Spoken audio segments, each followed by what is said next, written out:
I'm Larry Rogers, Chairman of the Board, Montgomery County Tea Party PAC. Bob Bagley, our President. John Wirtz, our Vice President. Kenneth Ernest, our Treasurer. And Debbie Hope is our Secretary. Other board members. Lana.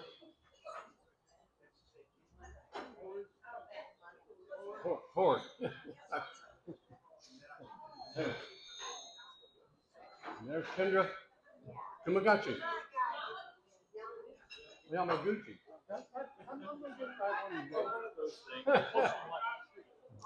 All right. I'm going to turn it over to Bob Bagley, our President. Thank you. Thanks for coming out on this warm Houston evening. um, I passed out information that the speaker is going to be talking about. Instead of having it out for you to pick up later, you're going to be able to follow along with it. So there's a lot of good information. There's a lot of stuff going on tonight. So I'm glad you're here. Try to hold, no, not try. If you're not going to interrupt your preacher in church, don't interrupt the speaker that's up here and try to have conversations. We'll start off with prayer, if you all would stand.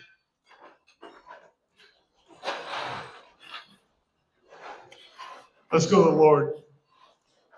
Most gracious Heavenly Father, we thank you for all the people here tonight, all the families represented, Lord. We thank you for Montgomery County.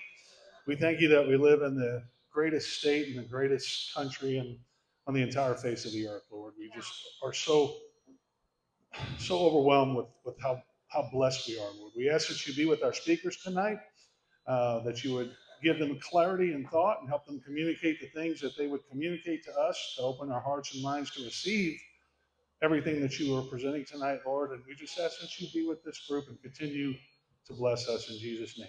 Amen.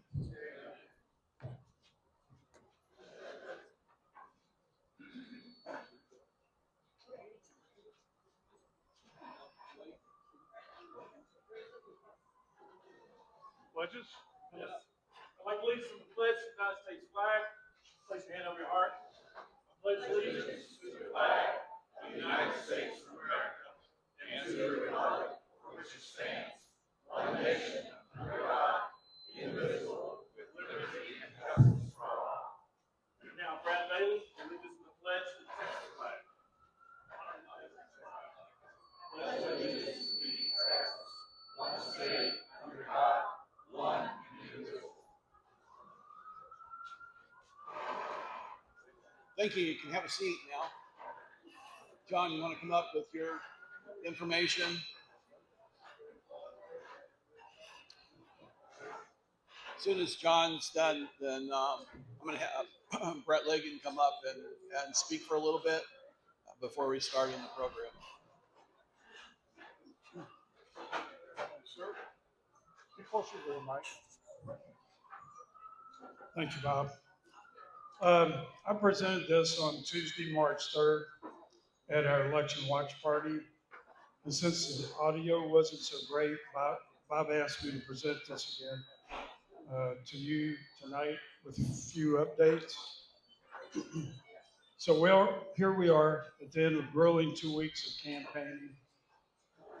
And seems like yesterday, and even more so going back to the fall for the Tea Party, vetting committee, and summer for me, oftentimes against some very nasty people in the parking lot. And even some inside the voting booth too, right, Helen? I'd like to go back over our vetting process since there were many pay-for-play guides that popped up out there. Recapping our vetting, each of our 8 dues-paying NCTP vetting committee members, if you'll raise your hands if you're on the vetting committee, appreciate it all around. We spent approximately 150 hours each, which included developing specific questionnaires for each race, reviewing candidate answers to our questionnaires. Then we did 36 in-person video interviews and voting for the best candidate, including an endorsement if they met that bar. It is a very high bar. No one in the state goes to this level of vetting that we're aware of. In fact, most of our opposition guides did no vetting at all. Strictly pay for play. Pay a certain amount based on how high up your race is, and that's what you pay. And you get on your voter guide. It was quite the exercise through vetting and block walking as we provided individualized Tea Party voter guides to our 41 contested candidates, precinct chair candidates, amounting to about 30,000 voter guides. Next, we mailed out another 30,000 voter guides to those uncontested and vacant precincts. And finally, we printed up 60,000 early voting guides. Each one of these were a little different. We spent around 30,000 plus on voter guides and around 3,500 on text, thanks to many of you who gave. Oh, by the way, Scott Baker told me one time that texts don't work, except that I've got at least a couple from him during the early voting cycle. Contrast that with the 15-day-old Metcalf flyers that were mailed or handed out at the polls, which was part of at least $900,000 that's tracked through campaign finance reports that Metcalf spent.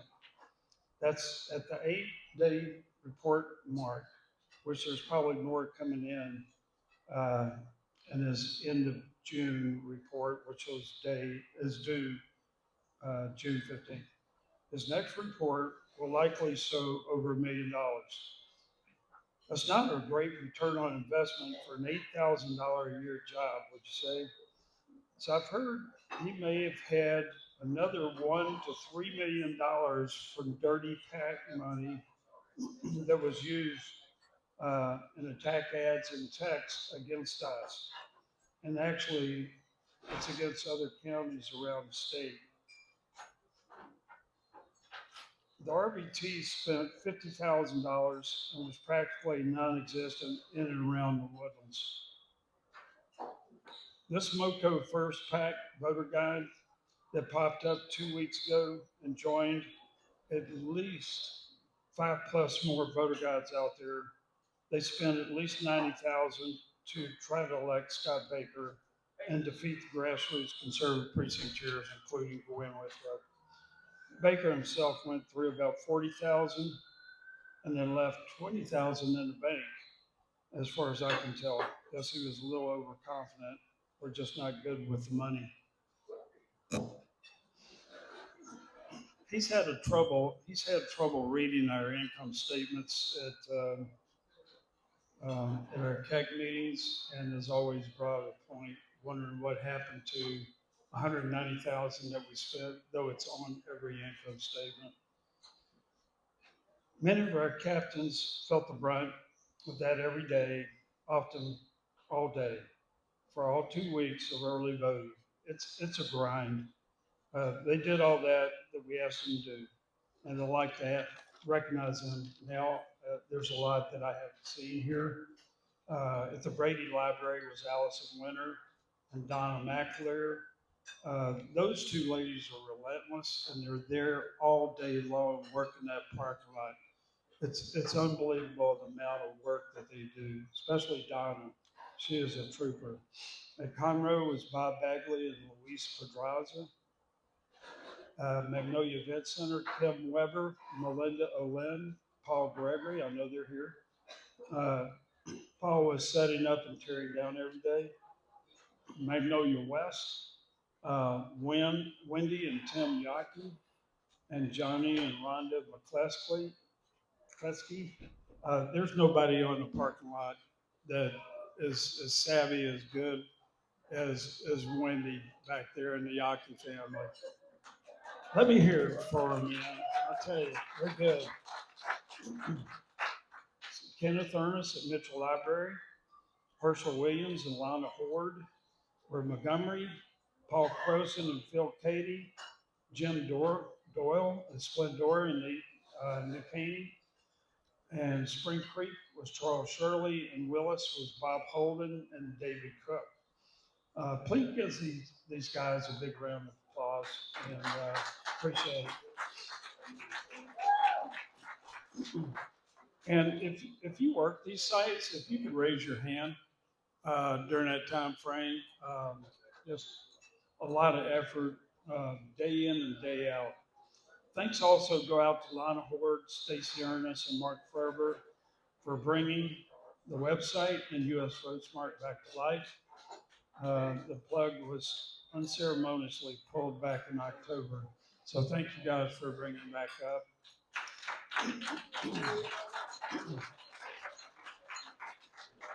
And to Kenneth for conducting the parking lot training. That was a nice touch to a lot of people just get out there and they, hey, do you want a voter guide? No, that's not the way to do it, man. You got to be assertive. You want a Tea Party voter guide and hand it right in front of their face and make them say no 9 times. But no, we got our voter guide in everybody's hands almost to the T every time. And thanks go to those who worked inside the polls to counter the sabotage of 2 women from our county executive committee who quit at the 11th hour, took all of their contacts, forcing Gwen and Election Central to scramble to find replacements. And these Bakerites had the gall to blame Gwen for that. And finally, thanks to all the candidates who stepped up to run locally. Congratulations to Steve Toth and Kristen Plaisance for their big wins, and for John Boucher and Bob Harvey and all the precinct chairs for ending the arena to serve. A hand for these folks.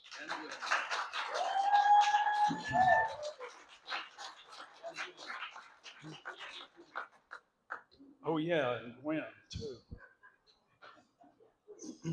Now we're up against some big time money here, whether from establishment cronies like Metcalf and his nearly $1 to $2 million, Charlie Riley and Cecil Bell's $500,000 each, to outside PACs like lobbyists and Sands casinos. Their demonic actions over the last 2 weeks will hopefully be their downfall, whether it's now or later. It's in God's time and his will be done. Thank you.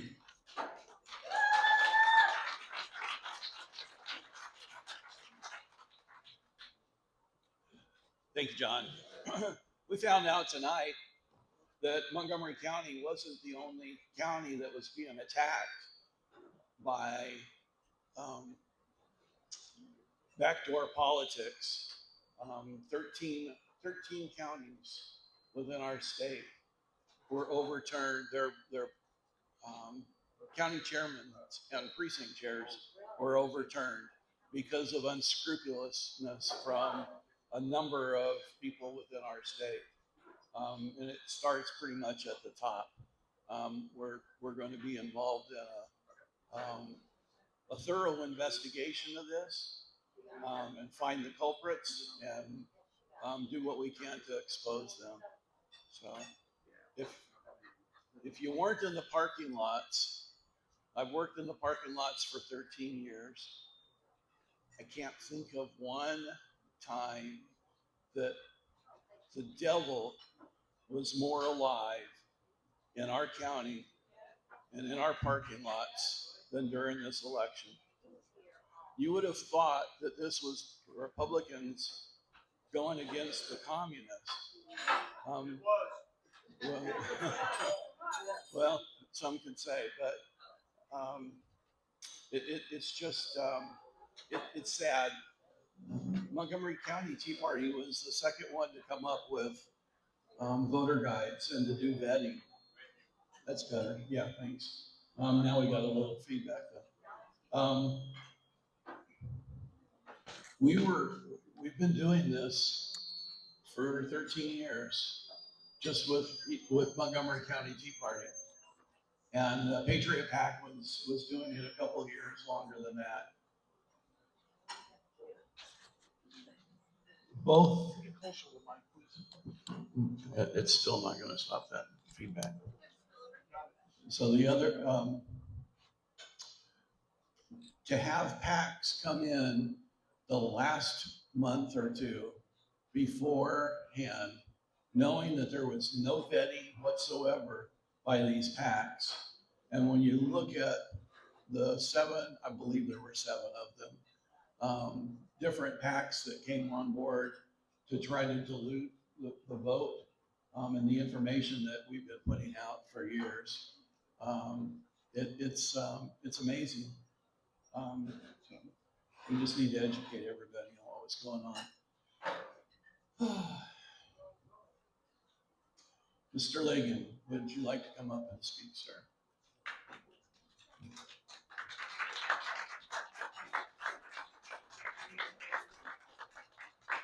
Thank you, Bob. So, has anybody heard of Act Blue? Right. So, Act Blue is packing Democrats all throughout the state, and it's very clever. So, for example, Brad Bailey has a young lady going to run against her as a Democrat. Now, that Democrat is not going to bring a bunch of voters in. However, she's going to bring in a few people from her church. She'll bring a few people from her personal life. And at the end of the day, she may bring in 500 unique voters. The problem is, all throughout the state, you're going to have a lot of those. And what the deal is, all those votes matter for the statewide elections. And so that's why Act Blue is doing what they're doing. Now, that's the first question. Second question is, do y'all know that there is a partisan Republican versus Democrat election on May 2nd? I know Gwyneth knows, and I know John knows. How many of y'all know that there is a contested election on May 2nd involving a Republican versus Democrat? Yes. So if you don't know, I am the Republican on that special ballot on May the 2nd. That's the special election. The special election is me versus a gentleman by the name of Ron Giletti. Ron has never ran before. He's a school teacher in Spring, Texas. He was paid. The only filing that he's made, any income that he's received or donations, has been from Act Blue. So they have paid Ron Giletti to run in the special election. That didn't occur until Monday before the primary. Up until then, there was no opponent in that special election. And so as I left town, like a lot of y'all, I turned off my social media until I got a phone call from the Secretary of State saying that I was going to be sworn in on Thursday as the senator, which would have kept Senate District 4 in Republicans' hands. And so the special election is to finish Brandon Creighton's unexpired term.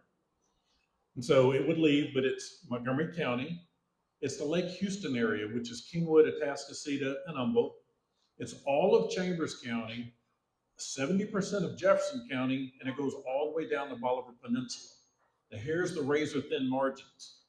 In the Senate District 4 version of Harris County, we had 22,000 Democrats vote and approximately 23,000 Republicans. That's only a margin of 1,000 people in the Harris County portion of Senate District 4. In Jefferson County, that margin was 500 people. So Jefferson County is still a 49-51. In fact, when you go speak publicly over there, their local leaders would say, hey, tone down to Montgomery County, we all get along over here. So in every county you go into, you get special directions that are whispered to you as to what is the flavor of how tolerant they are to hear a fire-breathing prosecutor come in and talk about crime and punishment. And so now that election is going on. It'll be May 2nd. The concern that the governor has, lieutenant governor, and more importantly that Montgomery County should have is Montgomery County has not been in place since I've been the district attorney. I took office in 2009, but going back to Joe Corley, Montgomery County has been a Republican county. However, as we saw, we had about 40,000 Democrats vote and about 80,000 Republicans vote. So 2-1. But now all of a sudden, people think that Montgomery County is in play. Now, why does this matter? Because Montgomery County should not be in play.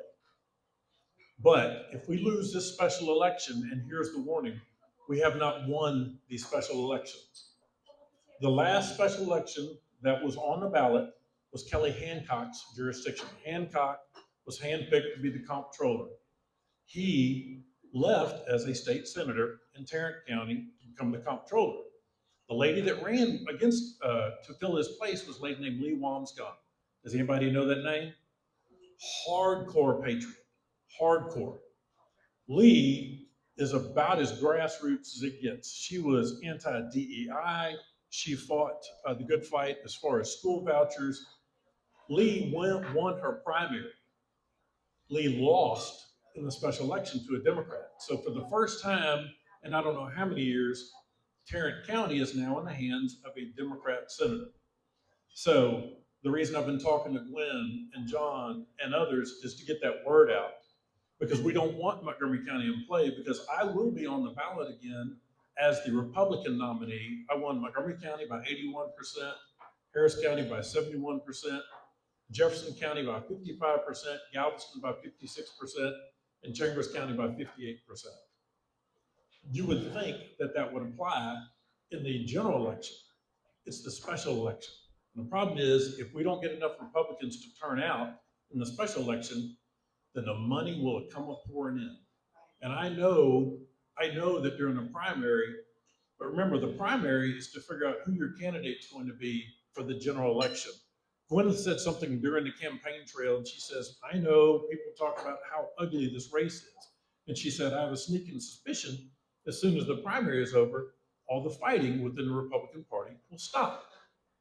Now, nobody wanted to hear that because they were on two different sides, but that's the reality. Then the primary is to get you to the general election. If we don't win in SD4, it'll be the first time that that a Democrat has won, and the money, if you're worried about the money where it's coming from now in Republican politics, the money that will come flooding into this district in the general election, because we all know that as Montgomery County goes, Texas has gone. Montgomery County has been the margin of victory for statewide officials for at least the last 6 years. Go back to Cruz's campaign. Without the margin of Republicans that Montgomery County had, Ted Cruz would not be our U.S. Senator. Montgomery County has been the Alamo. State officials consistently refer to it as the Alamo, the last stronghold of a true Republican county. If we lose that, then the money starts flooding. Now all of a sudden it makes everything in play again. So I'm headed over to Kingwood. Steve Toth and I are delivering the same message over there. Steve is the guest speaker tonight for the Kingwood Tea Party. Steve's already making great efforts over to try to shore up the support that he has already. Well, we need Steve. We don't need him here. Yeah, we don't need him there. He needs to be over there, and that's where I'm headed now. But I just want to get that word out. So early voting starts at third week of April. And so those who vote in school boards are nonpartisan. And the problem is Democrats show up in nonpartisan elections. So school boards and city council races are the races that are going on in Jefferson County. I have all of Port Arthur as partisan at District 4. There are enough Democrats in Port Arthur alone to win this election. Act Blue, if you go look at their website, they're spending money in Port Arthur and Galveston starting for these elections. And so I have a grave concern. Like I told John, I might be the most competitive person you've ever met. I have not lost a trial since I was back at the police union. And even that one I only lost on a technicality. So I don't like to lose. I certainly don't want to be the first guy who loses to a Democrat in Montgomery County. So I'm going to need everybody's help. Please help me spread the word. Gwyneth's going to make sure that it's on the website. But if we do not have a turnout that involves every Republican in Montgomery County, then we're going to wake up on May the 3rd and people are going to be wondering, how did a Democrat represent me in Montgomery County? So I thank you for your time. Gwyneth and I are going to continue to work on the messaging. We'll figure out what we need to do to get back out there. But thank you for y'all's time.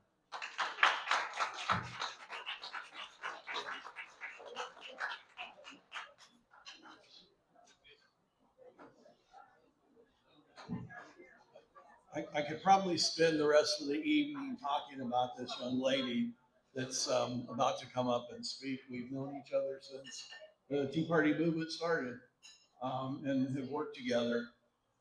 I just admire her. I mean, when she puts on an event, I head up her way. So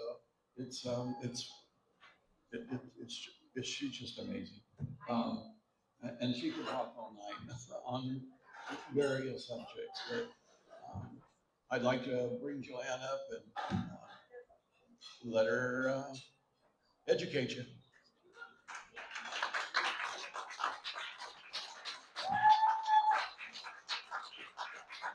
Thank you, Bob. I really appreciate that. Yeah, Bob, I think it was 2009. I'm pretty sure it was, a long time ago. And the good thing about it is that we are as young as we've ever been.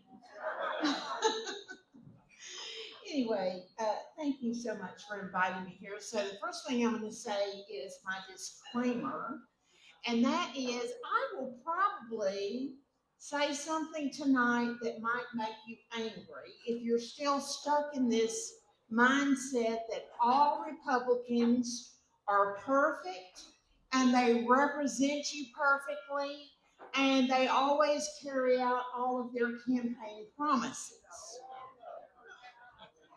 So if you're stuck there, I guarantee you I will make you angry. But I have the receipts. So we can talk about that. But if you want to get mad at me and angry about what I'm telling you, don't take it out on Bob. It's not Bob's fault, it's all my fault. Okay, so what I'd like to do is, first of all, I've been doing this a very long time. I started out as an activist in Smith County, Texas, 33 years ago this year. And yes, you're right, I started when I was 10 years old. So anyway, I've learned a few things along the way and have served on many, I think over 26 local government groups, task forces, been appointed by elected officials. Because I hope all of you know that when elected officials, local elected officials invite you to serve on a committee, they're hoping that they change your mind. And so when you're standing up for the citizens and for the taxpayers, they won't like the little questions that you ask, those aggravating, annoying questions like, well, why are you doing it this way? Because it lacks common sense. You don't know the total cost of this project. And so they think that if you are in the who's who and they invite you to serve on these committees, then you will cease being the skunk at the party. I must tell you that if you're going to fight for your citizens, you have to be the skunk at the party. You just do. And so I can tell you, they stopped after about 20 years. They stopped at inviting me to serve on committees because they knew the brainwashing just would not work. So anyway, and I am a former county commissioner, so I've been on both sides of the table there, and I think that gives me a little bit of insight, maybe that I could relate to you all tonight. So the sweet lady that I understand is doing the clicker business for me. The first slide there, please. After this, yes. So now, I want to encourage you all. If you have never really studied the book of Proverbs, I'm going to invite you to do that. And when you do that, you know we're supposed to be growing in wisdom at all times. And in the world that we live in, we must have wisdom that doesn't come from a self-help book, doesn't come from any of the pundits on TV. This kind of wisdom that helps you fight the evil that you all have been talking about tonight, you can only successfully weather those sorts of attacks if you have this kind of wisdom, and you only get it from the Lord. So be careful about where you get your information from. There's nothing that disappoints me more than seeing people believe an influencer on X, formerly known as Twitter. And these people have no idea what they're talking about. But because they have monetized themselves and they have lots of people following them. Before you know it, they become people that, citizens look to for information. And it's just not right. So I would ask you all, even these things that I'm telling you tonight, I would invite you to dig and look for yourselves. Look for yourselves to see if what I'm telling you is true. And if you find us in error in some of these websites I'm going to introduce you to tonight, please tell us so that we can correct it. Okay? So now, Bob, I do want to say this about your PAC investigations about all the money. For the first time, we had the pay-to-play link letter in our county with a marked Smith County ballot. And I know the person who was running for statewide office who paid for that ballot. I know his consultant works with a state rep who hates our guts, hates us more than he hates Satan himself. And the way he lives, I'm not so sure he hates Satan. And he's a Republican. But that's okay, because I'm going to tell you what. Over 33 years, I've won a lot of races that we got involved with, and I've lost some too. And my husband was reminding me the other night, the very first race, back in, I think, 1996 or something like that, was a school board race. And we worked and worked and worked so hard for our candidate, who was a great candidate. And we lost by 25 votes. I'm going to tell you what, that hurt so badly. And I can remember after that Saturday, after votes were counting on that Sunday morning, I was just laying on the floor crying. And my husband came in and he said, "You might as well get up and decide you're going to keep going, because I don't believe the Lord's going to let you stop." And that was precious to me, because my husband over there is my best friend. We met when I was a freshman in high school and he was a senior. And it's been such a privilege and a blessing to be married to my best friend all this time. So, this is the thing. If God's called you to it and you really don't want to be in the belly of a whale, because I'm going to tell you, you're not going to experience the great things in life that God has for you if you don't answer his call and stay faithful to that. Because, when we answer his call out of obedience, he doesn't guarantee us that all the results will come out exactly the way we want it. And I can tell you that you get over that wall of feeling like you've wasted your entire life when you get to the point when you say, "God, it's your will, not mine." And every day of your life, ask him to bend your will to his. When you get to the point where you say that to the Lord and you really believe it, that's when you have a great amount of peace that will get you through the disappointments and encourage you to keep going. And you know what? When you do that, you encourage your fellow man. So, next slide, please. So, I want to remind you all that leadership is action, it's not position. Okay? One of the things that I see in some of the younger people coming along is that they are so eager, some of them, not all, but they are so eager for their first chance to get on a stage, for their first chance to be acknowledged as somebody who knows something, to be known by their first name by elected officials. They're so eager for that sometimes they just cast aside their biblical values and principles, and they're ready to step on anybody just to have that chance. Let me tell you what. Leadership is all about what you do to make the lives of other people better. That's what it's all about. And using the gifts and talents you have to influence your community and your state and your nation for righteousness, right? And to just do things the right way. And my goodness, Later on in the presentation, I will have kind of a summation of what I wanted to impart to you tonight. But we have to be aware that there are two kinds of evil among us at all time. It is the kind of evil that you know, easy to see, easy to tell. They don't like what you stand for. And I'm talking about the hard left. I'm talking about the people that are harassing ICE agents and the people who just believe in nothing good. They just want to tear everything down. And they most of all want Christians to just shut up and go away. I mean, that's the kind of demon possessed kind of people. You can tell that kind of evil. But there's another kind of evil, and it is cloaked.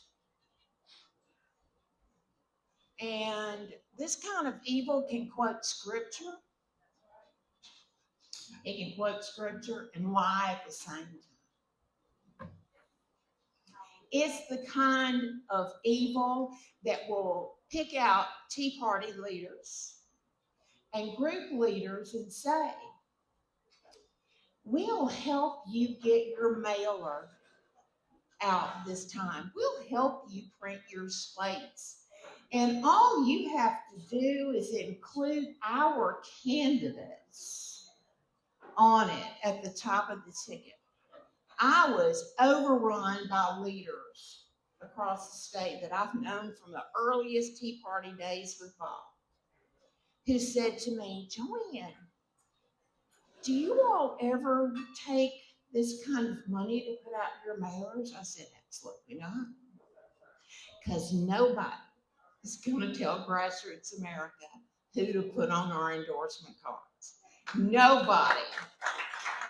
Nobody's telling us. We do deep, deep vetting like you all do. And I go beyond the local ballot. And this time, I think I interviewed about 106 primary ballot candidates.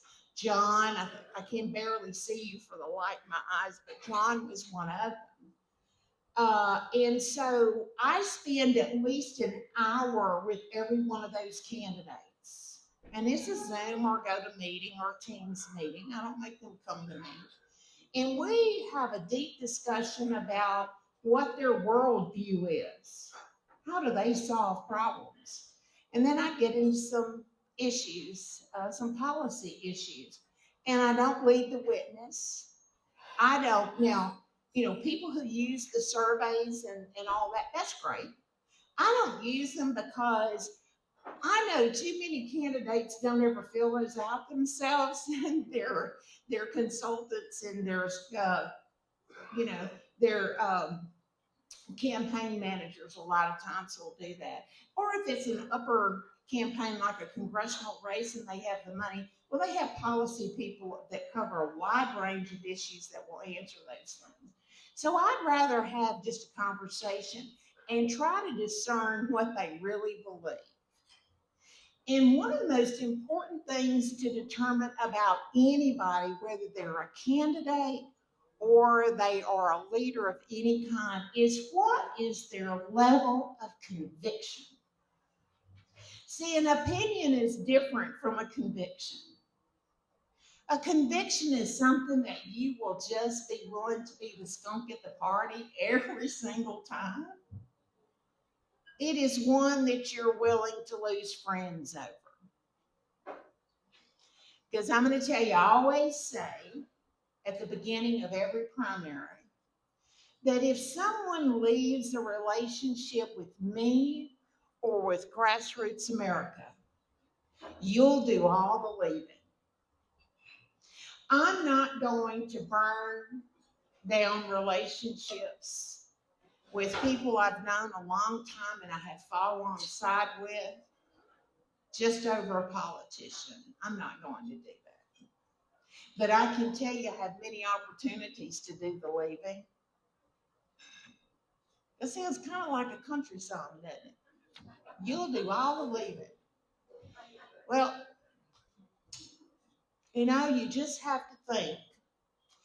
When everything comes unwound, am I going to have anybody who will be in the foxhole with me? See, friends, if we require all of our friends to endorse everybody we do,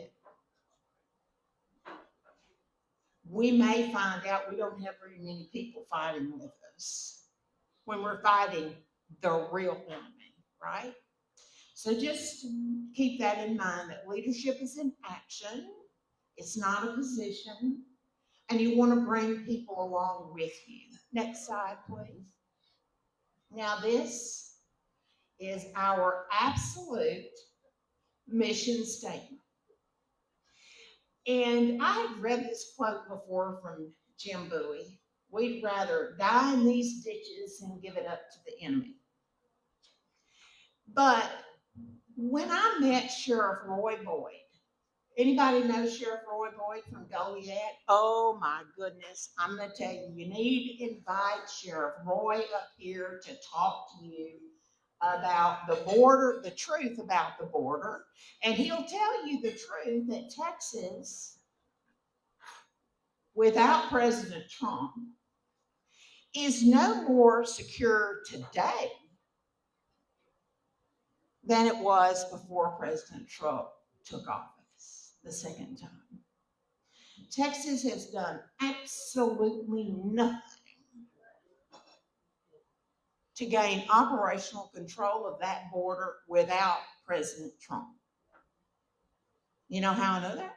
Because we have not passed any of the strong border protection unit bills that we have had for the last 3 sessions. And we have worked and worked and worked alongside subject matter experts from the border level all the way up to Washington on the constitutional requirement that Texas actually has to secure its citizens. But guess who testifies against that bill every single time?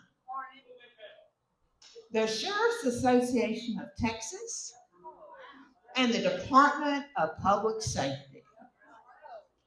So let me tell you, over the years, the leaders of those organizations have asked my help to help persuade. I'll never forget the last time. I've done this with Lieutenant Dan, but I used to go in Dewhurst. Y'all remember Dewhurst? I used to go meet with Dewhurst on behalf of DPS when they needed a pay raise. Because I'm really not somebody who goes down to Austin and begs them to spend extra money. But DPS was down about 500 troopers. They were losing officers to Metro PDs. And we knew at the time, this is back in 2012, we knew at the time that we were in real trouble with the border. I'd been down there with Breitbart.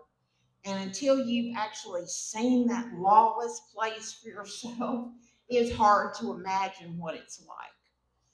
And so I helped them with their pay raise. But I can tell you that this was the 3rd strike and you're out with JoAnn Fleming. I told the Sheriff's Association and DPS, you just lose my number. I'm not a paid lobbyist. Nobody pays me to do anything I do. And so I'm not going to go stand with you if you won't fight for the people of Texas. Because their safety is supposed to be your number 1 priority. And instead, it's a turf war, and it's afraid somebody else will get the money. So I told them this: you can't beat something with nothing. You've gone 3 sessions here, and you have testified against every one of these bills. So I want to know, where's your plan? Because if you don't have one, you need to get yourself over here with these guys who are writing these bills, and you need to try to get the bill in some kind of form that you can support, because it looks really bad for law enforcement to be voting, to be testifying against the people of Texas, and that's what you're doing. So anyway, if you're gonna continue in this fight, as the world gets darker, you're gonna have to figure this out for yourself. There's a price to pay, particularly if you're active at the local level. And y'all know that for sure. Because y'all got people around here. I mean, I don't follow every little thing y'all do, but I see what y'all are doing. And y'all have people in your community that call themselves conservative Republicans who hate your guts. But you know what that means? You're over the target. Because here's the thing. The Montgomery County Tea Party doesn't have its hand in the wallets of the people here, right? You're fighting for future generations, and we're fighting for liberty from the local level on up. So, next slide, please. Keep your focus on the problem. Next slide. So, this that I'm going to start talking about is what we call Operation Save Texas. And so, for all the people that are going to watch this later, if you haven't read my however many points are on the grievance list of why we couldn't endorse our governor, is because of these issues, and they're documented. And I said in that post, I don't hate Greg Abbott. I don't. This is not personal. But I love Texas more. I love Texas more. And I want the people of Texas to be heard and not run over by all of the big companies moving here. And they're just cast aside because of the people. It's money, money, money. And I care about the quality of life of Texans. So, next slide. Now, this is the problem. And your handout there has got the problem.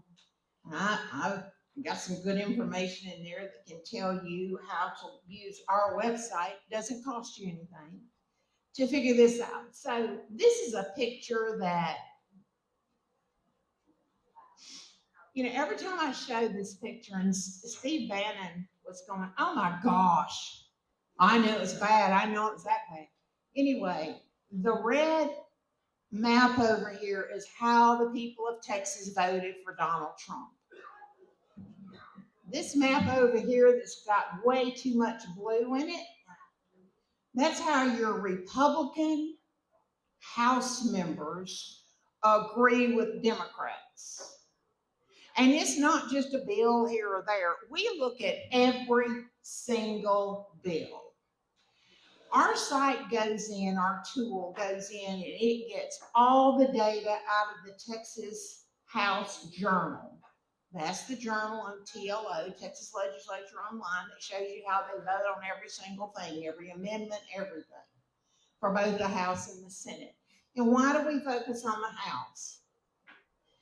Because there are some political reasons that the Senate is not going to be reachable until that point in time is reached and the people have an opportunity. And I'll let it go with that. But anyway, the House, we are making incremental progress. So that is what your handout is about, is how do we turn this around? Because the blue you see there, when you see those featured names there, those are names like Drew Darby, Ken King, Caroline Fairley, Brooks Landgraf, Cody Harris, Angelia Orr. Those are, yes, Will Metcalf, yes. Those are Republicans who vote with the Democrats. They agree with Democrats before they ever disagree. They disagree with Republicans before they ever disagree with a candidate and with a Democrat. And you can see that on our website. So next slide. So this website, grassrootspriorities.com, and the content of this handout here is based on the facts, based on their actual votes that come from the Texas House Journal and from the Texas Senate Journal. Every single vote. There's no cherry picking. Next slide. And this is where you go to see that. Now, some of you may have used our legislative action tool, Grassroots tool. So we send out legislative alerts during the legislative session, sometimes before, to go ahead and start getting some calls in. But this was the second session, the 89th session was the second session that we have used this tool, we've had this tool. Brett Rogers was the developer of the tool. Yeah. And so anyway, he approached me and he said, JoAnn, what if we could give the people of Texas an open window that they could better understand how Republicans are performing? Because, here's the thing. We know we have to fight Democrats, but we have to fight Republicans before we ever get to the Democrats. That's just the truth of the matter. Because results are all that matters.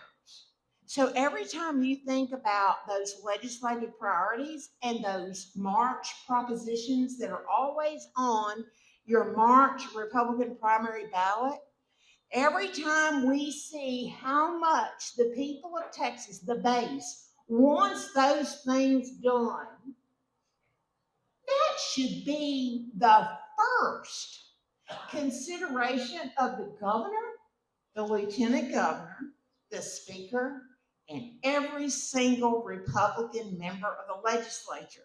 Now, I didn't say they had to all agree on exactly the way to do it and exactly on the wording of every bill that would do those things, or the repeal of something that needs to be repealed. I didn't say that, but they should tackle those issues. Those should be their priorities to deliver for the people of Texas. They are there to serve the people of Texas, not the institution. See, our problem at every level of government is because elected officials no longer fear the people. They don't fear you until you start taking some of them out. And over time, we are because of this. And people really working hard. And so we have to keep doing that. We have to keep asserting that you're there to serve the people and not the institution. So this is the website, it's grassrootspriorities.com, and you can look up your elected officials, all of the bills, how they voted, the committees they serve on, their donors. You can find out who testified down there. You can see commentary, videos, FAQs, and then HOBC is House of Bad Cards. Next slide. So we rate the math rates, not we. The math, we have a team of people who come up with some particular votes that indicate whether or not a state representative is actually conservative or not. For example, is their first vote to cast aside the Republican Party rules, the caucus rules of selecting a speaker. If they decide that they want to break all of those rules in order to join with the Democrats to elect a speaker, well, we ding them for that. That's a demerit.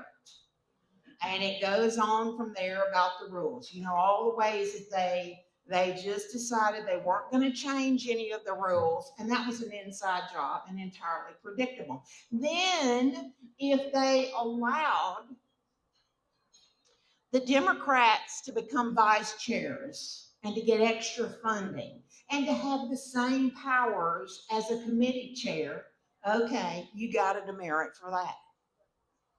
Because let me tell you something, though. One thing I want you to remember is, do you know that 90% of all the Republican legislative priority bills, I'm talking about the priorities that y'all set at convention, 90% of those bills are killed by Republican committee chairs. 90%, not those dastardly Democrats. That's why I keep saying there's the evil you know, and then the one that's cloaked. It's wearing a red sweatshirt. And they're so red when they're running for office. So anyway, then we have the House of Bad Cards, and you can see all of those, and House of Good Cards. We didn't have enough good cards for a full deck, but we're going to keep working at it. And it matters to them. Boy, they get hurt. I had a freshman, and he is a nice man, and I like him very much. He's smart as he can be. One of the freshmen ended up as a bad card. And it wasn't because he was just doing everything on purpose wrong. I think he was overwhelmed, and I think he probably did not have the best staff in the world. And he did not heed the advice. There are people that you can trust to give you information on these bills, and then there are people that you can't trust. And let me say this. When we have elements in the party infrastructure that are working against the SRECs who are on the Legislative Priority Committee, they're on those committees and they're fighting for those bills.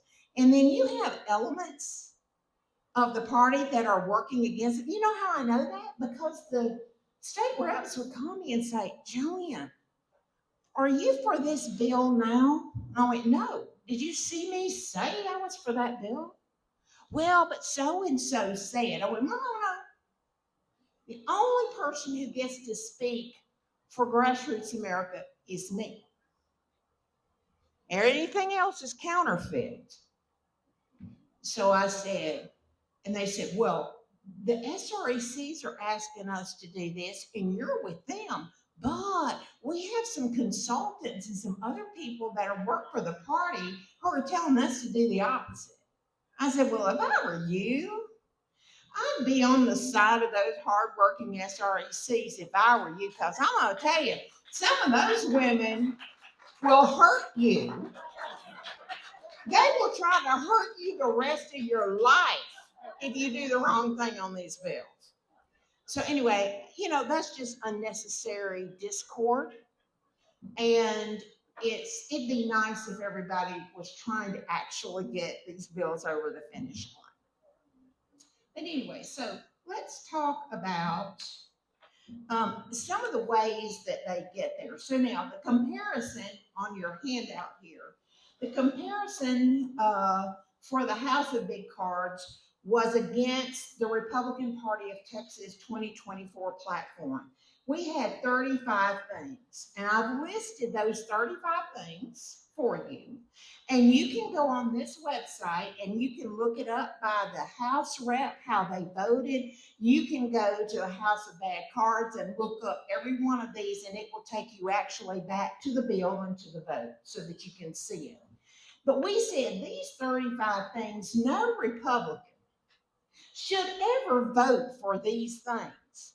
So we took those 35 things and we tied it back to the Republican Party platform and the principles. And we tell you how it violated the platform and the principles, just to make it easier for you to be able to, determine. Because I got to tell you, all those years that I waited through TLO,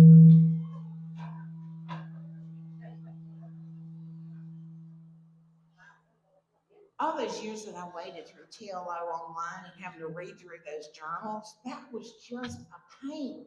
It's hard to ask people to do that. So we wanted to make it easier to give you that window into your state government. So y'all, when you have time, you can read through these 35 things and you can go and check. And probably some of you already have checked how the House members who represent this area, how they vote. Okay. So next slide. So now, Bobby wanted me to talk a little bit about, and on the back here, before I leave the cards, you've got an example here of the House of Good cards. I've got those all listed here. And then you can see the different types of cards in the House of Bad cards. But Bob wanted me to talk a little bit about our coalition. And I'm going to tell you right now, I want some Montgomery County Tea Party members to be more active in our coalition. So first thing I'm going to do is I'm going to tell Bob here, and I'm going to tell Gwen, that if you all have people that you want to recommend for the coalition, see, it's not you don't pay a fee and you're in the coalition. You don't just show up one day and say, I want to be in the coalition. You have to be recommended by trusted conservatives who are already in the coalition. We started this in 2015, and it came out of our original work with the different Tea Parties across Texas. And so we have quarterly summits. And so the quarterly summits are an all-day affair. The Friday evening before the Saturday summit, we have a dinner. Go to Saltgrass is what I think they all like to do. And they get together and they talk. It's like a family reunion, actually. And then they come back to the venue, and I sit with them and I listen and I ask them what's going on with them. What do they want to talk about? What do they want extra help with? And so we just visit from about 7:30 till 9. The next morning we start the summit. And so it's a high-level issues briefing on all the big issues that'll be facing us in the next legislative session. And so the purpose of the coalition, if you go to GAWTP.com and you go to Grassroots America, there's a tab there that is called the Texas Conservative Grassroots Coalition. It's been around since 2015. It's grown more than 2,000%. And there are leaders of organizations from all over the state of Texas. There are SRECs, there are county chairs, there's precinct chairs, there's Tea Party leaders, conservative organizations, and here's all that is required: biblical values and liberty principles, and have good manners. Doesn't mean that we have to all agree on everything. We don't. But we come together and we get these issues briefings. And so we've had people of national acclaim come down, people from the America First movement. And so I hope to have somebody from the Mass Deportation Coalition. Are y'all aware of that yet? There is a Mass Deportation Coalition. I was contacted last week by some of my friends that are in the America First movement that are MAGA conservatives and want to see President Trump achieve what he promised the American people. But there are people inside the administration that are trying to get him to pull back on the issue of deportation, of illegals. So let me be clear here. I shouldn't have to say that in this room, but since it's being recorded, if people come to the United States and come through Texas in the 21, just pick one of the 29 legal ports of entry and do it right and try to be a good, productive human being, I don't have a problem with that. But if you've overstayed a visa, if you're out demonstrating with the left, and you have a visa, that visa needs to be revoked.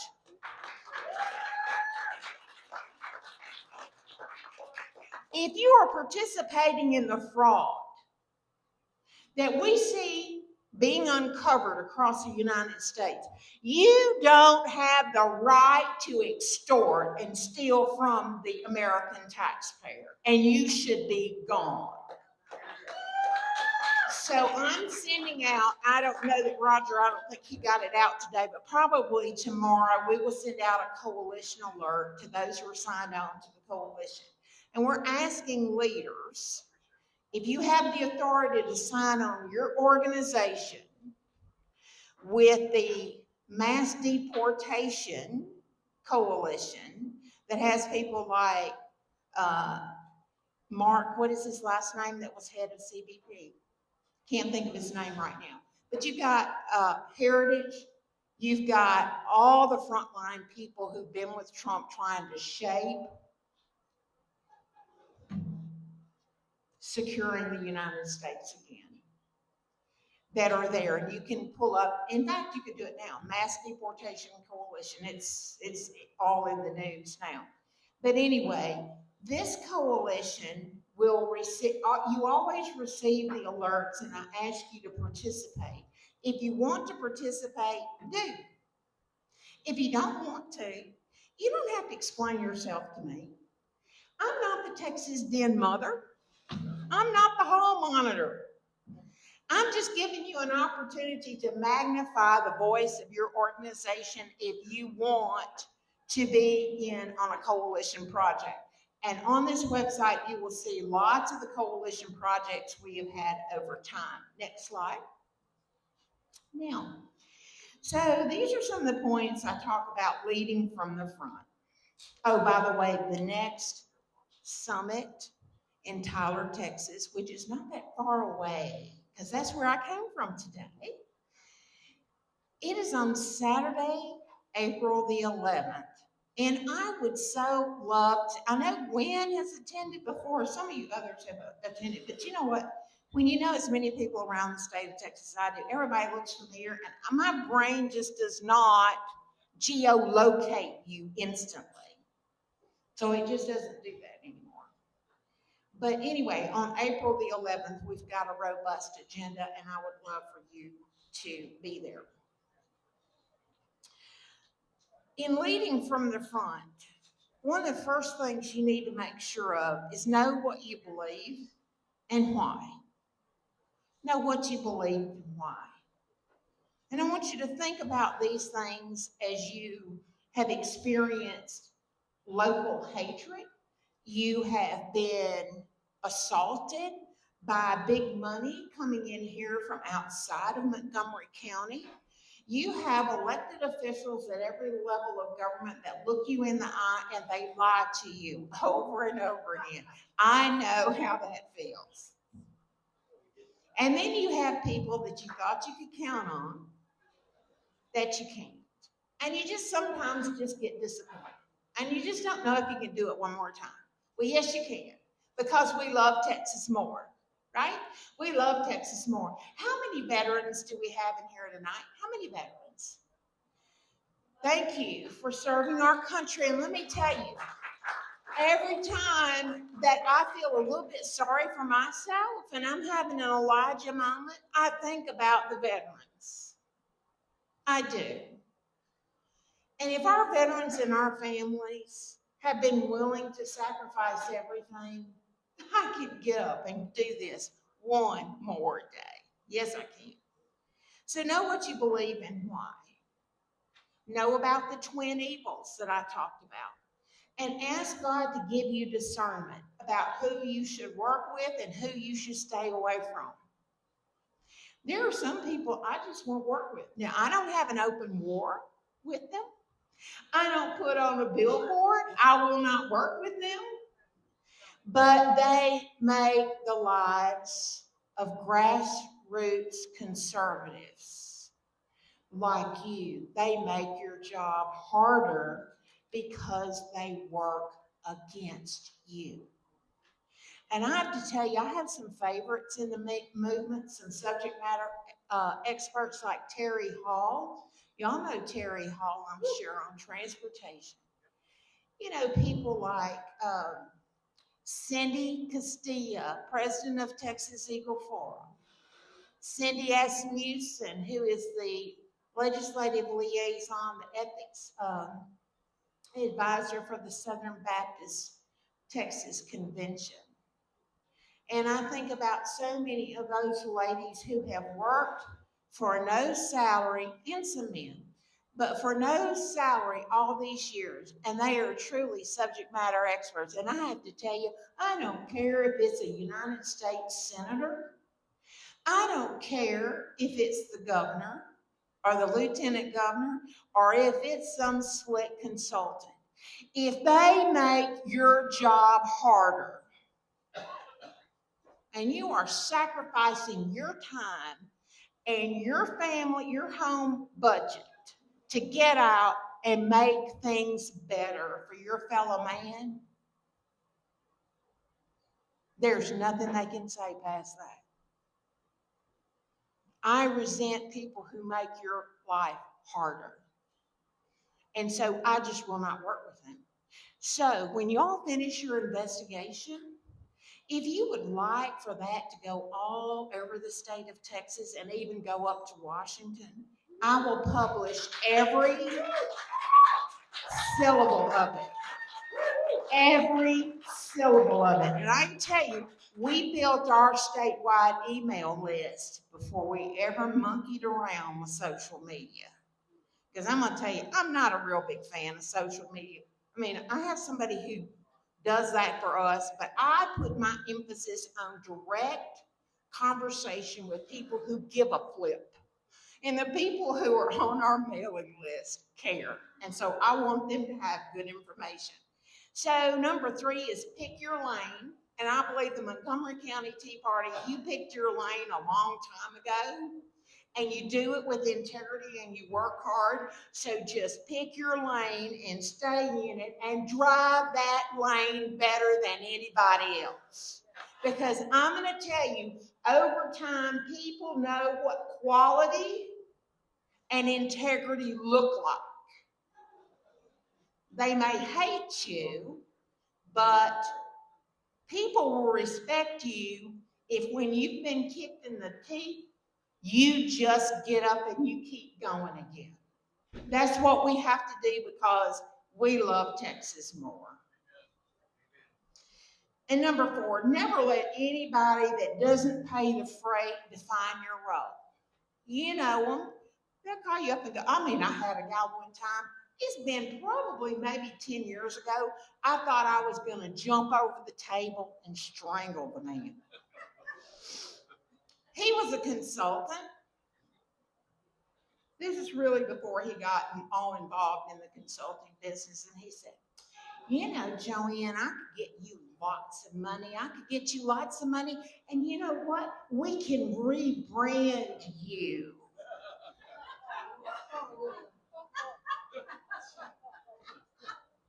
I have to tell y'all, in my head, I'm going, Lord, please help me. Not say what is going through my mind. I looked at him and with a very sweet smile, I said, you know, no thank you. We are the brand.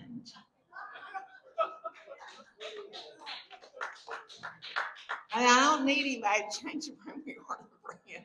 I've worked a heck of a long time to get it here, too. So anyway, don't let people in the cheap seats tell y'all that you're doing everything wrong. Get together and pray about it, and I know you leaders do, but pray about it and follow what the Lord says. Be wise, have good manners, and then, you know what? I'm easy to work with.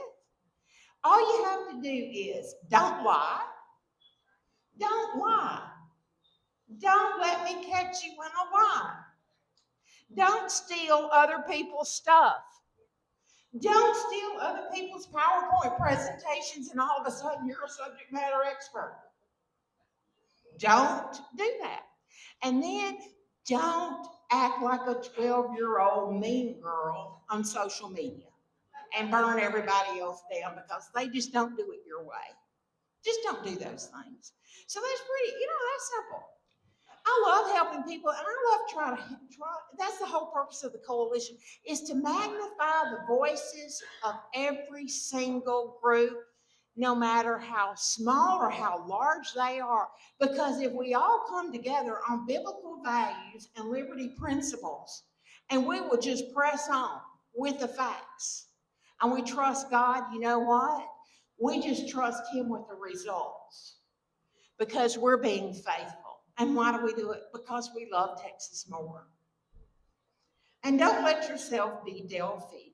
How many people know about the Delphi technique of consensus building? Okay. I taught a little mini class on this because I told the SRECs, I said, y'all are being Delphi and you don't even know it. So I did a little mini training, and essentially it's what I started out with. is you have a group of people that see you as the problem because you ask the questions that they really don't want anybody to ask. So they invite you into the inner circle. So you can be with the cool kids. I remember the cool kids. See, I never wanted to be a cool kid. I wanted to be the smartest kid in the class. I wanted to be the valedictorian when I graduated from college. I wanted to be the top of my class because I was in a field that it was dominated by men, and I just wanted to show the boys that I could do it. Because I had a daddy, I was oldest in the family, and my dad always told me, he said, if you're going to be anything, be original. And my husband goes, oh my goodness, you were listening when he told you that. But you know, I didn't care about being with the social class, and I don't care about it now in Smith County. I mean, those people look down their aristocratic noses at me all the time. And do you think I care? I don't care. I love the people of Smith County more, and I want them to be free. Next slide. Now, so if y'all have any questions, I will answer them. If I don't know the answer, I won't make it up. I won't BS you, but I'll try to find the answer for you. If you want to ask,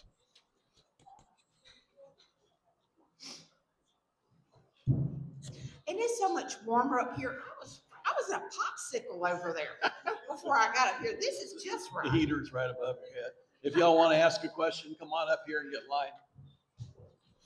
And while they're coming up, I'm going to tell you that the reason that I'm optimistic about next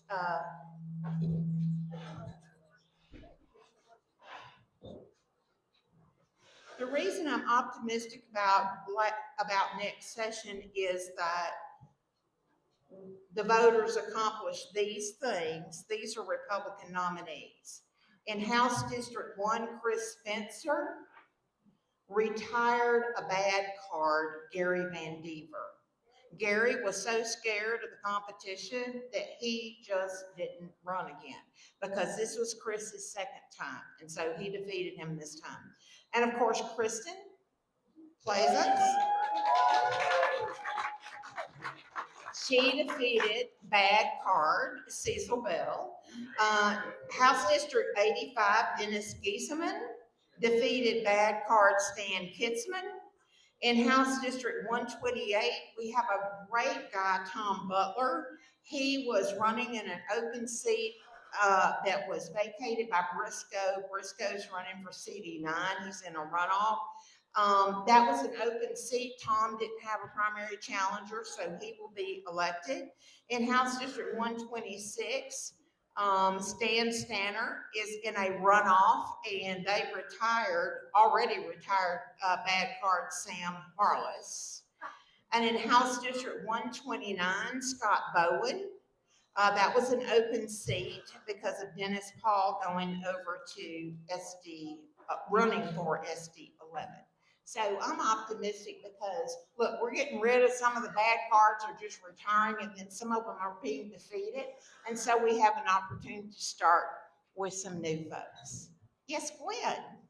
I do not have a question. I just want to say to you that you are my hero. Oh, Gwen, And that's precious. That's you precious. absolutely are. I mean, I just appreciate everything that you do for the state of Texas, and I appreciate it so much. That's all I want. Well, thank you. That it is my privilege and it's a blessing. And let me tell you this. Let me tell you all this.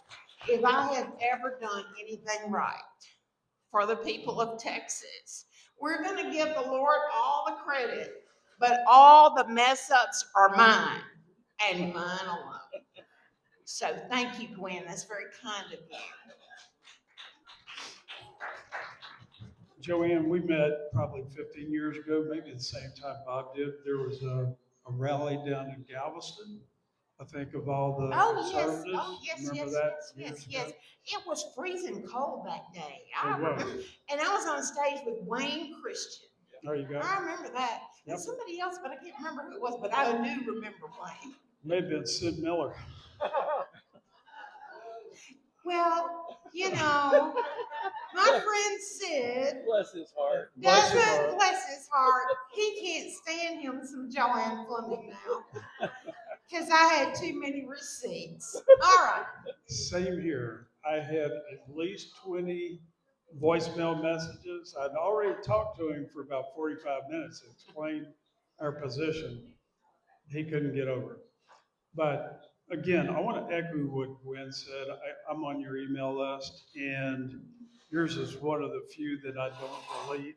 You know, hand out when I see it, I read it.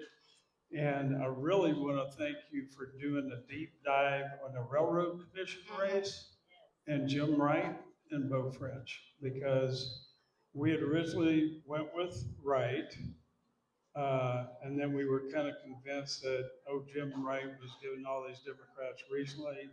But because of your work, I think we're going to re-score that since they're in a runoff. It may come out the same, it may not, but really appreciate all the work. And that was a lot of work.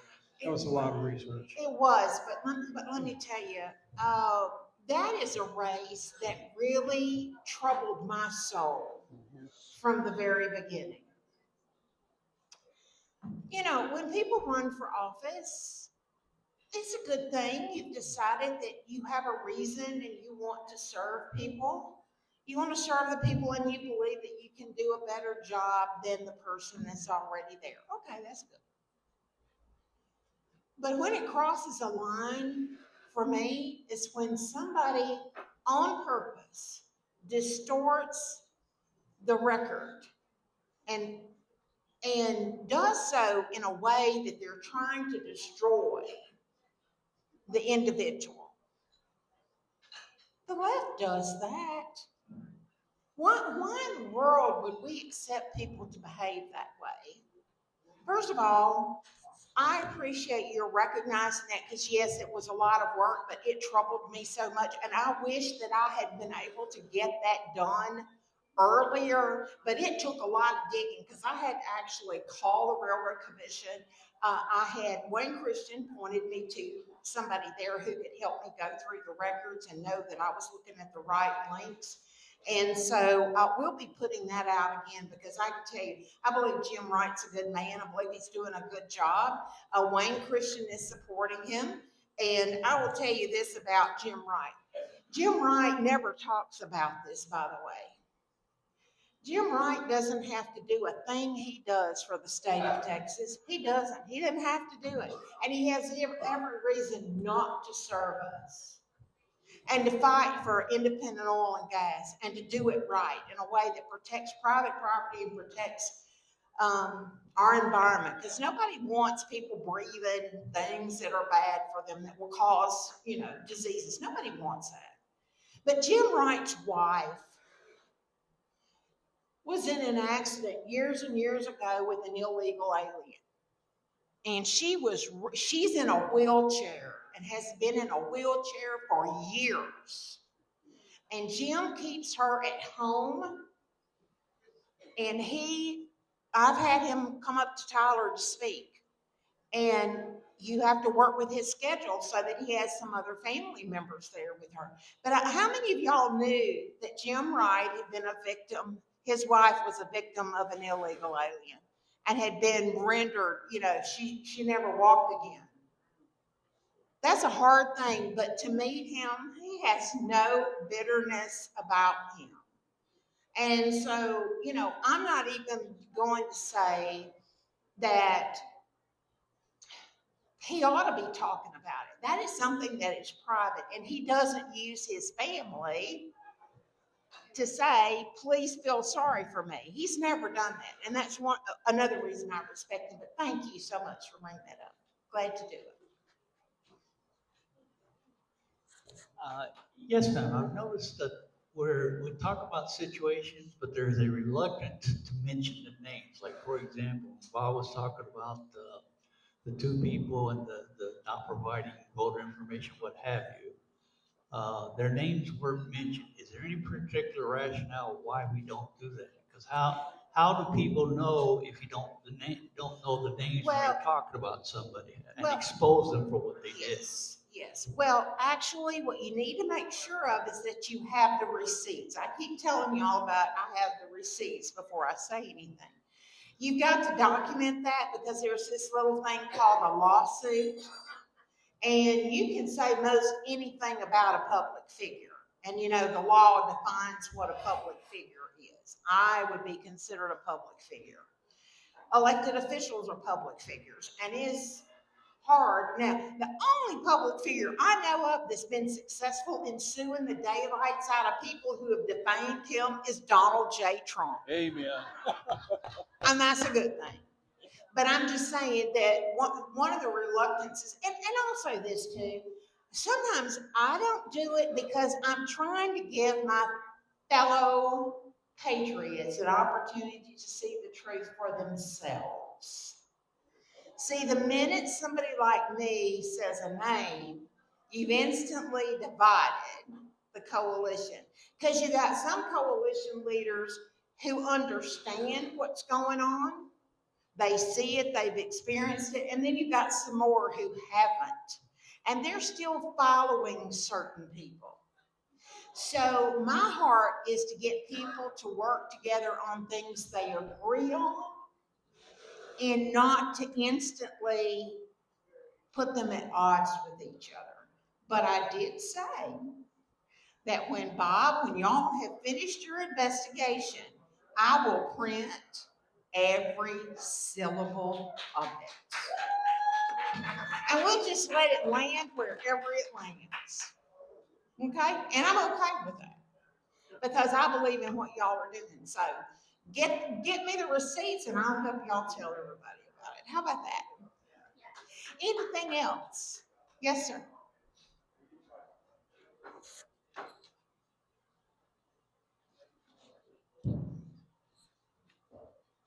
So I'm on your website, and I just tried to look for the event on April 11th. It's not public. It's not. No. You have to be recommended. Okay, so those are some of the rules. We don't let just anybody. So now Bob can Talk recommend nicely you. to me. Bob can recommend you. Gwen, somebody who's already in the coalition database can recommend you. So let me tell you who's not welcome. People who work against the Montgomery County Tea Party. Amen. And I know about it. We got a Okay? list. And so We have also monetized influencers are not eligible. Political consultants for hire are not eligible. And so, you know, and somebody, like I said, somebody who routinely defames people that have been working for 20 or so years, like I said, those ladies, Texas Eagle Foreman, all those ladies. If somebody doesn't have the presence of mind and the good manners to go and settle a difference and to talk about differences in opinions with them, but the first thing they do is get on social media and say they don't know what they're talking about and blah, blah, blah, blah, blah. Okay, that's not, we don't know. That's not productive. And so we also don't allow recording at our coalition meetings. And why? Because I want the speakers that are there to be as candid as they need to be. And when you ask a question, I want you to be as candid as you are comfortable being about an issue. So now I'm going to tell you who's coming. We've got Pastor, have y'all had Pastor Sharam Hadian to speak down here yet? Oh, you should. He's the one that spoke up there. Yes, he spoke. Yes, and I'll have to do that. But he's going to be at the summit. He's speaking at the summit. And it's going to be talking about Islam. Then Margaret Byfield, American Stewards of Liberty. She's going to talk about the power grabs through the 765 kV, I'm saying that wrong, I'm sure, transmission lines, taxpayer subsidized carbon capture versus private property rights and all those sorts of things. So Margaret is our expert in private property rights. We're going to have some of the SRECs are going to talk about the RPT convention, about the importance of some of the committees, and they're also going to talk about there is a concerted effort to replace non-compliant grassroots conservatives with people who will go, Yes, I think that's the most brilliant plan for property tax relief I've ever heard, just because you said it. And then they clap like trained seals. That's what they want. They don't want rowdy people like y'all that actually ask the questions. So we also are going to have somebody in from the Mass Deportation Coalition. And then have y'all ever had Lauren Spivak, the free market warrior, to speak here? He's going to be there, and he's going to be doing economic liberty 101.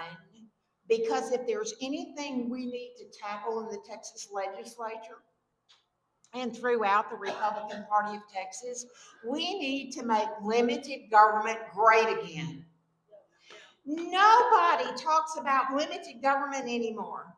Now, Sarah Huckabee Sanders in Arkansas, Sarah's always talking to her legislature about what she will put up with and what she won't tolerate, and a bunch of massive spending increases. She won't tolerate that. Same thing with the Florida Governor DeSantis.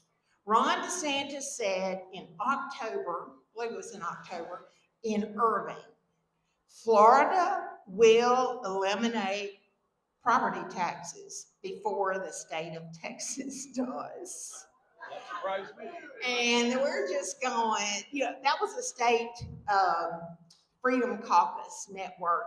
Because, we don't have a Freedom Caucus in Texas, in the Texas House, but 13 other states do. And I am so jealous of that. I work with them, and one of these days, I hope I get to see a really vibrant House Freedom Caucus in the House that's on the side of the people, not the side of the institution that won't play games. Because look, folks, I started out by saying our elected officials don't fear us anymore. And until they do, we're going to have to just keep working. But wouldn't it be great to have people on the inside who are bringing out, remember Louis Gohmert? See, Louis Gohmert used to be my congressman. I've known Louis forever. Well, I knew Louis when he was a district judge. So Louis and I go way back. But, Louis would call me and he would say, JoAnn, they say I'm just not an effective congressman.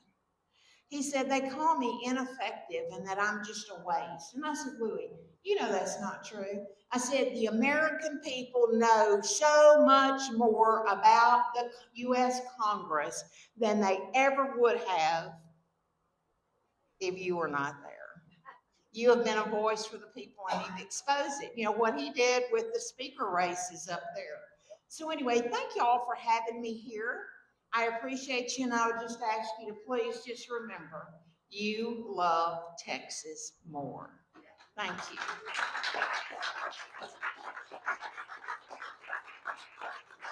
Thanks for having me, Bob.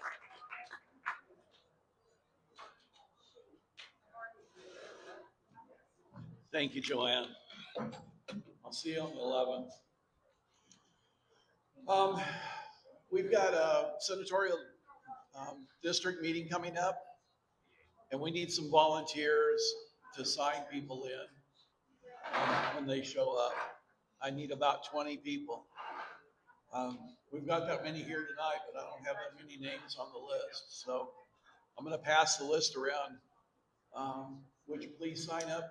Help us out.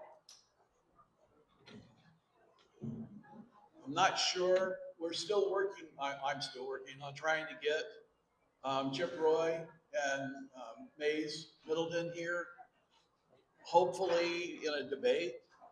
But if not, then it'll be separately. So that should be our first meeting in April, prior to the runoff election. And we need people for the runoff election as well to help out. So we got a large task in front of us, and it's going to take all of us working together to get it accomplished in order to change Texas the way Texas should be. So I want to thank you for coming out tonight. You all have a safe trip home. Thank you.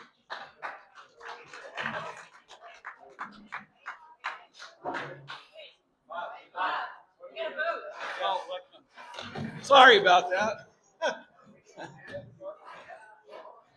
the second most important thing tonight was our voting. So I just got carried away and JoAnn.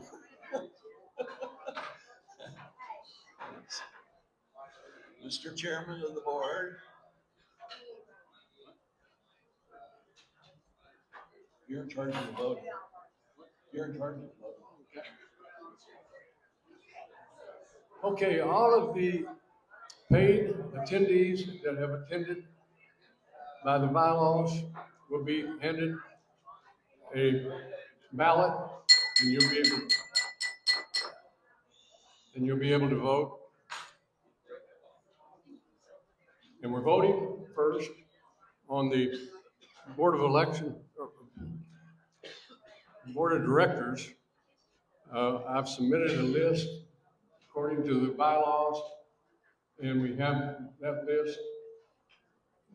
Should I go ahead and read it, or is it going to be, it'll be on the ballots that are handed out?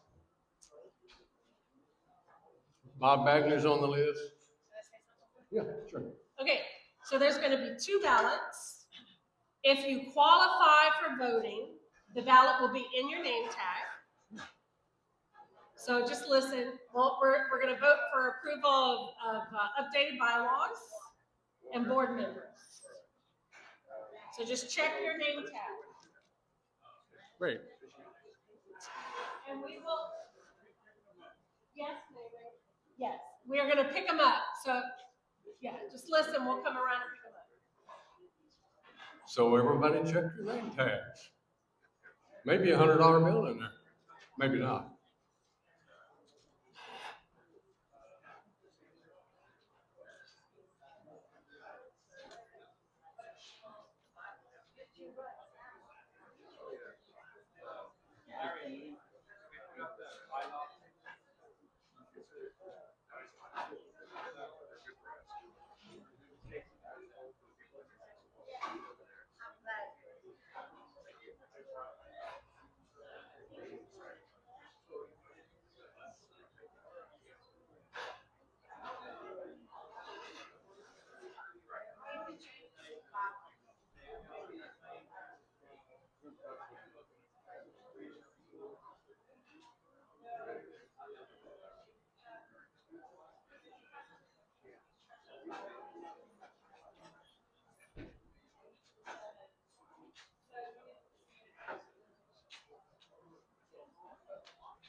Yeah.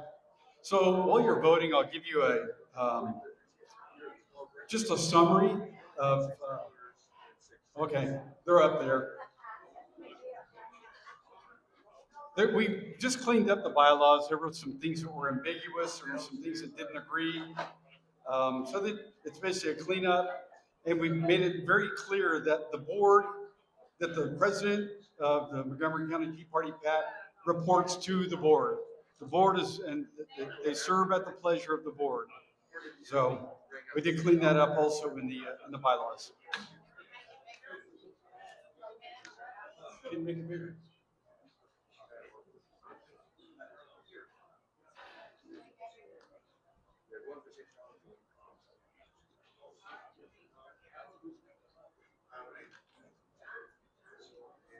John. Hey, John. Pick it up. It can't go any bigger?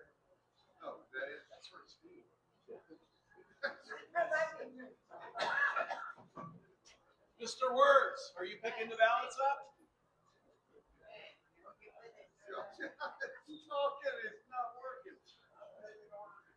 If you have a question, I can answer it.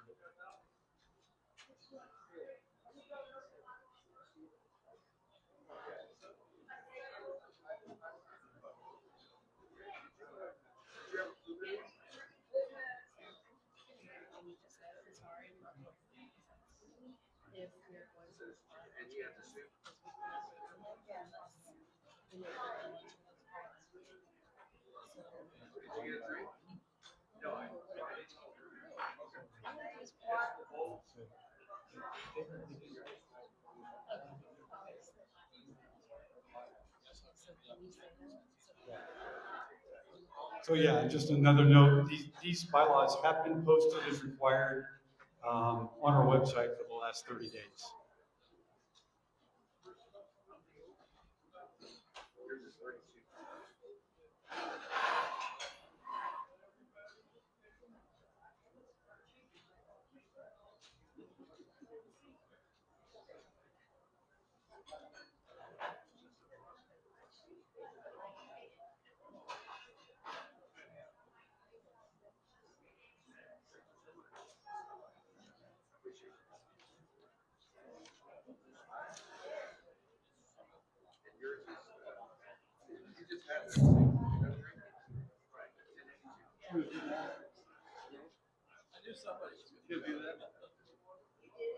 I try as a jump rope.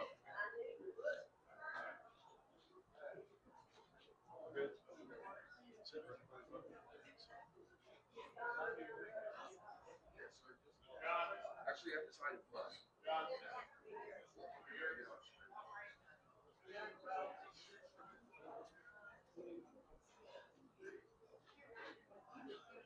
Anybody still have their ballots out?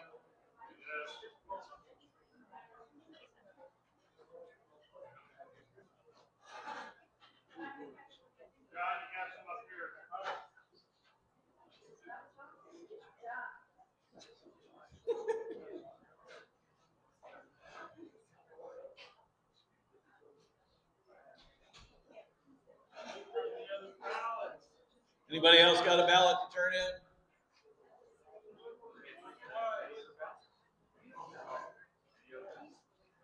Okay, who's counting?